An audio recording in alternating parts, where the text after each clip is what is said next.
A lot has been made recently about the strong rhetoric on both sides of the aisle in our country right now, and I want to point out a key difference. On the right, the extreme rhetoric tends to center on groups of people, entire swaths of individuals who are defined by immutable characteristics like their race or their gender. Whereas on the left, condemnation comes in the form of ideologies and behaviors, what people believe and what they do, not who they are. On the right, they don't just critique, they propose removing rights and restricting the movement of entire groups of people. Just this past month, pastors in Trump's orbit advocated for the repeal of the 19th Amendment. Yeah, the 19th Amendment, which gives women, me, the right to vote. Wilson says in his vision of a Christian society, women as individuals shouldn't be able to vote. Some who have gone so far as to say that they want the 19th Amendment repealed. I would support that. They're not just saying it in a vacuum. Pete Hegseth is resharing and amplifying it on Twitter. And sure, you may say that Pete came out and made a statement about how he believes that women should have the right to vote, but the very fact that he had to come out and say that is an indication of how insane it is that he reshared it. Hegseth has publicly praised Wilson. We're standing on the shoulders of a generation later.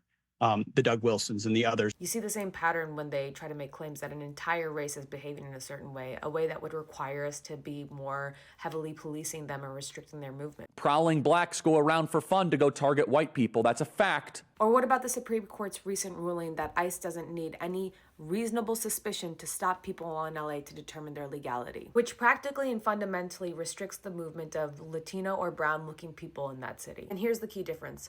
While the right wing will talk about who people are as a basis for restricting their movement or disenfranchising them, the left wing is talking about what they're doing or what they believe. The United States is running concentration camps. Regardless of your background, any kind of fucking Zionist tendency should be treated in the same way as being a fucking rabid neo-Nazi. This is a guy who does not believe in democracy, who is trying to divide us up. You can describe him as a fascist. Even when the left is using apoplectic language like concentration camps or neo-Nazi or fascist, it's about what they believe in and what they're doing, not who they are. Often they'll even take measures to make sure that that distinction is clear, like Hassan did in his video where he said, regardless of background. That's the problem. When you look at what conversation is taking place, that's indicative of what is becoming normalized, what is acceptable in our culture.